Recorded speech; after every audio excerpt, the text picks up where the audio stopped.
आज हम लोग संख्या रेखा पर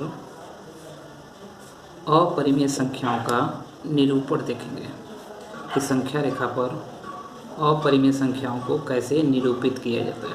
निरूपण का मतलब होता है संख्या रेखा पर हम लोग कैसे इनको प्रदर्शित करते हैं, दिखाते हैं। जैसे हम लोगों ने देखा था कि परिमेय संख्याओं को संख्या रेखा पर प्रदर्शित किया गया था। ठीक, इसके लिए आज हम लोग दो प्रश्न को हल करेंगे, जिसमें से पहला प्रश्न आप लोग देख रहे होंगे, आपको स्क्रीन पर दिखाई दे रहा होगा।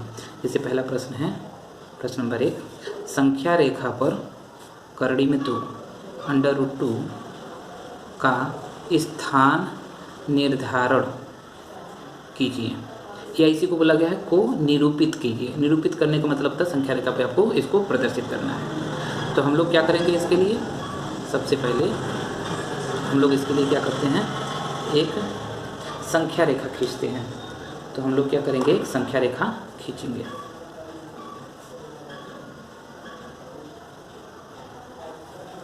ये संख्या रेखा हमने खींच लिया और इसमें यहाँ पर ओ बिंदु, इसका प्रारंभिक बिंदु ओ बिंदु ले लेंगे और यहाँ से 1 सेंटीमीटर की दूरी पर एक बिंदु ले लेंगे ए 1 सेंटीमीटर 1 की दूरी पर ए बिंदु ले लेंगे।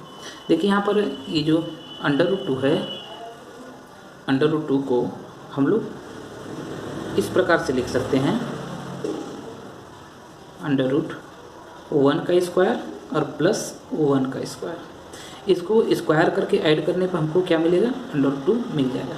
तो हम लोग क्या करेंगे, यहाँ पर ये पहला 1 है, तो यहाँ पर हम लोग क्या करेंगे, 1 दूरी पर जो है एक बिंदु ले लेंगे ओ से, जिसको बोलेंगे ए, और यहाँ पर ए बिंदु पर फिर से एक लंब खींचेंगे 1 सेंटीमीटर का हम लोग क्या करेंगे, एक लंब खींच लेंगे यहाँ पर इसके से, इस तरह से ये, और ये जो दूसरा बिंदु प्राप्त मिले होगा उसे हम लोग बी नाम दे देंगे। तो हमने क्या किया, ये वाली दूरी 1 सेंटीमीटर लिया और ये वाली भी दूरी कितनी ले ली, 1 सेंटीमीटर।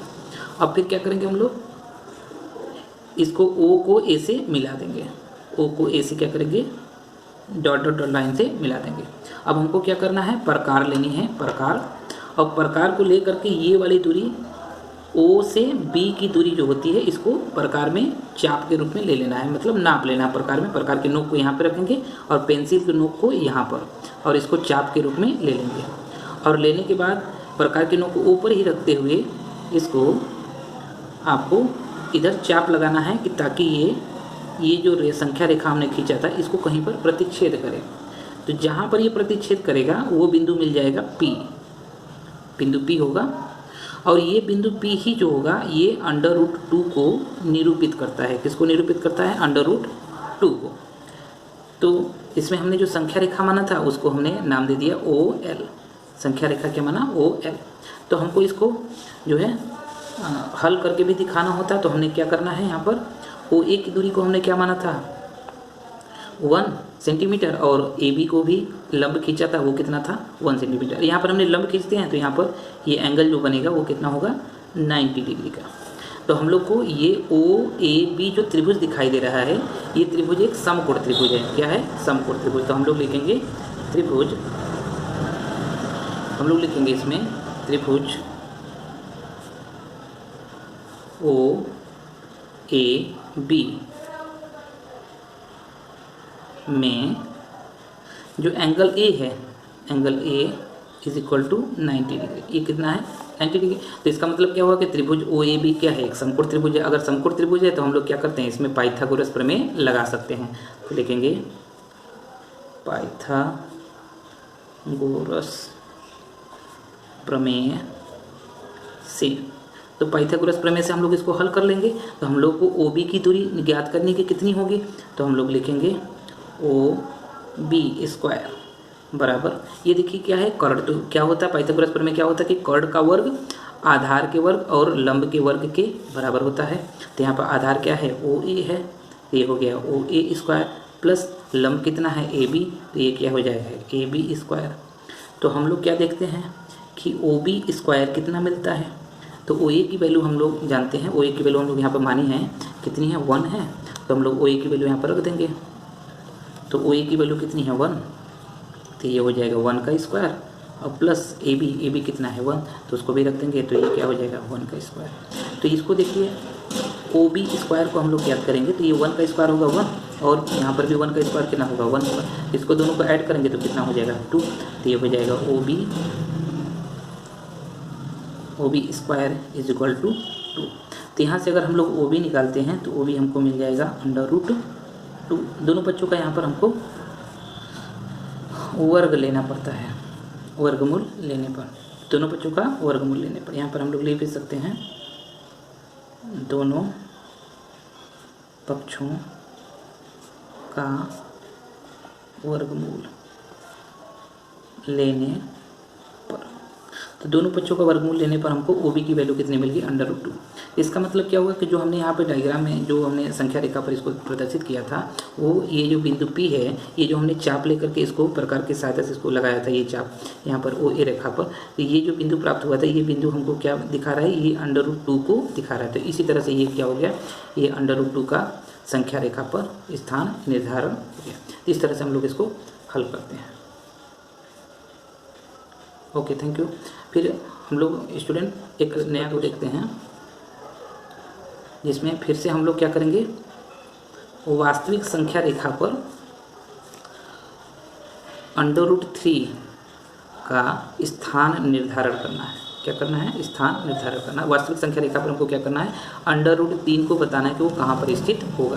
तो फिर से हम लोग जैसे पिछले क्वेश्चन में किए थे, ठीक उसी प्रकार से इसको भी हल करेंगे, और यहाँ पर भी देखेंगे कैसे इसको निर्धारित किया जाता है। तो जैसे हमने पिछले क्वेश्चन में संख्या रेखा बनाई थी, उसी तरह से ठीक उसी तरह से हम लोग इसमें भी एक संख्या रेखा खींचेंगे। तो एक हम लोग क्या करेंगे, संख्या रेखा खींच लेंगे, और यहाँ पर एक बिंदु ले लेंगे O, और यहाँ से हम लोगों को जैसा हमने पिछले क्वेश्चन में किया था कि ये O से 1 सेंटीमीटर की दूरी पर एक बिंदु लिया था A, तो यहाँ पर भी लेंगे, और फिर A बिंदु पर हमने क्या किया था, 1 सेंटीमीटर का एक लंब खींचा था।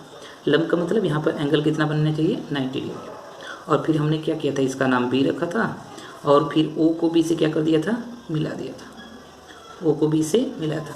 और फिर हमने क्या किया था, प्रकार के नोक को यहाँ रख करके और OB की दूरी को क्या किया था, नाप लिया था, और उसको चाप ले करके O प्रकार के नोक को ऊपर रख कर और इस पर क्या किया था, संख्या रेखा पर चाप लगाया था। तो संख्या रेखा पर जो बिंदु प्राप्त हुआ था, वो बिंदु को हमने क्या बोला था, P, और बोला था ये वैल्यू किसकी है, तो बोला था कि ये √2 की वैल्यू।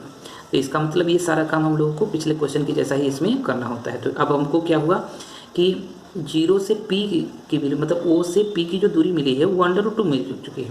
अब क्या करेंगे, नेक्स्ट काम कि P पर अब फिर से हम लोग क्या करेंगे, लंब खींचेंगे 1 सेंटीमीटर का। तो यहाँ पर P पर क्या कर लेंगे, 1 सेंटीमीटर का लंब खींच लेंगे, और इसका नाम रख देंगे Q, ठीक है। और फिर क्या करेंगे, हम लोग O को Q से मिला देंगे। O को हमने क्या किया, Q से मिला दिया। तो O को Q से मिलाने पर यहाँ पर भी देखिए ये लंब खींचा गया, तो ये भी एंगल कितना है, 90 डिग्री। तो अब हम लोग देखेंगे कि ये जो त्रिभुज हमको प्राप्त हुआ है OPQ, इसमें ये क्या है, 90 डिग्री। इसका मतलब ये त्रिभुज भी क्या है, समकोण। तो हम लोग पाइथागोरस प्रमेय से अगर इसकी वैल्यू निकालेंगे कि OQ की वैल्यू कितनी आ रही है, तो OQ की वैल्यू हमको मिल जाएगी √3। तो हमको क्या करना है, यहाँ पर OQ की वैल्यू पाइथागोरस प्रमेय लगा करके हल करनी है।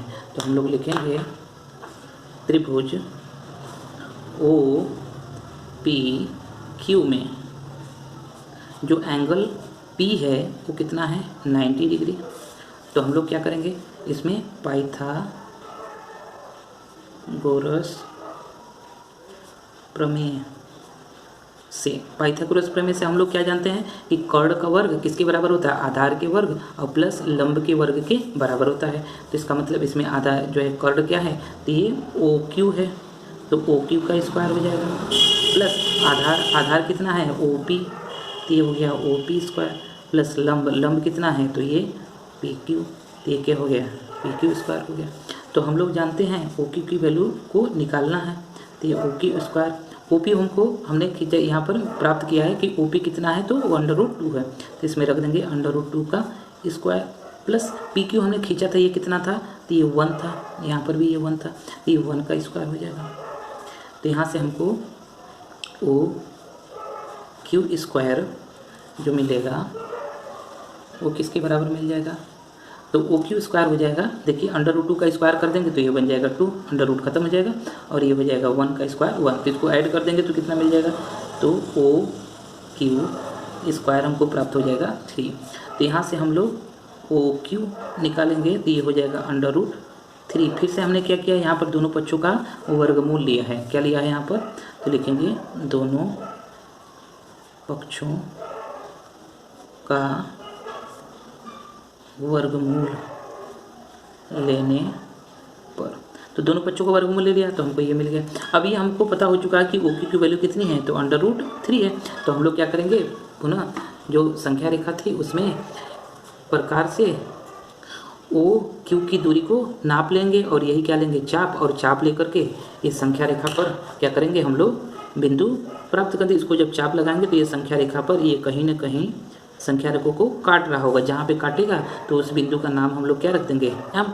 तो एम की ये एम की वैल्यू कितनी है, ये जो बिंदु एम है ये क्या है, अंडर रूट 3 है। ये क्या है, अंडर रूट 3। इसका मतलब क्या हो गया कि अंडर रूट 3 जो अपरिमेय संख्या थी उसका स्थान हम लोग निर्धारित कर पाए। ये अंडर रूट 3 का स्थान कहाँ पे है, बी जो है एम बिंदु पर, जिसका मान क्या है, अंडर रूट 3 है। Thank you student. तो इस तरह से हम लोगों ने आज ये 2 प्रश्न किया। अगर आपको ये प्रश्न अच्छे लगते हैं या वीडियो आपको समझ में आता है तो आप लोग कमेंट में जो है बता सकते हैं कि अच्छा लगता है या नहीं लगता है, या क्या दिक्कत होती है आपको समझने में। और आप लोग चैनल को सब्सक्राइब भी कर सकते हैं, अपने दोस्तों को बता सकते हैं ना, लाइक कर सकते हैं। और अगर कोई परेशानी हो तो आप पूछ भी सकते हैं कमेंट में, फिर मैं उसको अगले जो है लेक्चर में कवर करने की कोशिश करूँगा। Okay, thank you. फिर मिलते हैं अगले लेक्चर में।